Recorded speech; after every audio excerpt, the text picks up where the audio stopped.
how you got started with this in terms of moving from, occupation in person, in real life. I think you're saying, teaching in nursing homes and those sorts of things.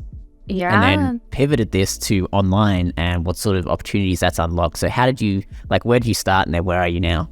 Yeah, so what most people don't know is I have my following online, but what I do in person every day is I'm a traveling art studio. So I have a little wagon that I load up all my art and painting, and I visit retirement homes, nursing homes. I started working just one-on-one painting with memory care residents, just to give you an idea. So I was doing that full time before the pandemic hit. But think about the pandemic, everything shut down, especially the nursing homes. So all of a sudden, within a week, everybody canceled on me. It's like, oh, what do I do now? I mean, honestly, it was perfect timing because my husband and I had just bought a fixer-upper house that it was a total wreck. We ended up living in the basement for 6 months before we made it livable. So during that time, I had some time off. We renovated the whole house, and I kid you not, as soon as we got done with the renovations, I started getting some calls back. But at that time, I had been I realized I was at my limit as just being one person in a business, right? Uh-huh. And being able to teach a small group, I knew that social media was a way to reach a much larger group of people, right? I was like, how can you clone yourself basically to be in more than one place at one time? So I started listening to podcasts like yours saying, okay, how could I start to make this transition? Because I knew how busy I was before the pandemic is not, I didn't want to be running myself ragged anymore because, I was making decent pay, but not enough to justify the amount of work that goes into getting all the supplies together, teaching a class, right? So I started listening to podcasts about how to use social media to grow your business, all right, online. And at the time, I was still teaching some, people brought me back in once things started opening up, and I was teaching a few classes that were painting, some that were crafting. I just started filming what I was doing every day, basically what I was teaching in the class. I would make a short reel on it or a short video about that, right? And just started putting it on Facebook. Something must have triggered the algorithm, though, on Facebook, because I don't know if you've heard, they have, bonuses now and things like that where they're paying kind of.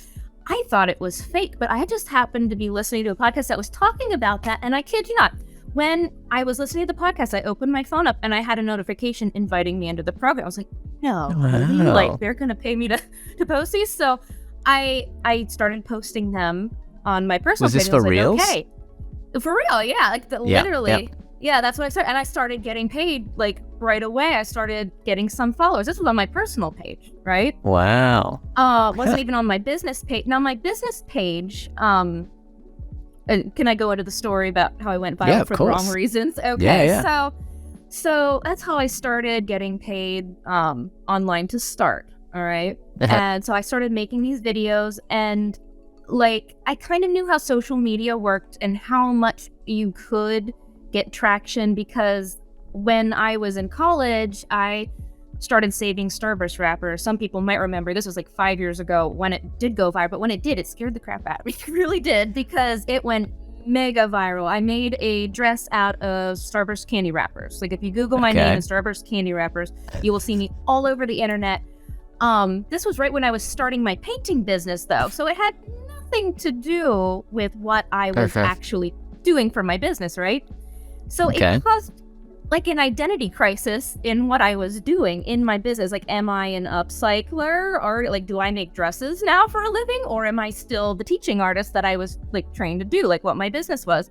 So I started a Facebook page based on that, and I got a couple thousand people. Wasn't a lot, but I still get people sending me pictures of me in that dress in the front of their newspaper in different languages, randomly, different countries. So just to give you that idea. So That's bizarre. hilarious. Yeah. So thankfully it was really more just a 5 minutes of fame thing though. So it wasn't a sustainable business, but I had this random Facebook page, right, that was just sitting there, and it was a business page. So I was like, well, why don't I start posting some of the stuff I am over there? So I did. And same thing with TikTok. But I started off with what I knew worked as far as getting people's attention. I started doing TikToks and Facebook Reels about the dress and some of the other cool upcycling art that I did that was more So of a you hobby. did leverage Yeah, so I you did did a little leverage bit. that kind of I like did. moment of Yes. fame. Yeah. Okay. Yeah. So I did just to get everybody's attention. You know, hey, I'm over here, right? No, it's smart. That's really good.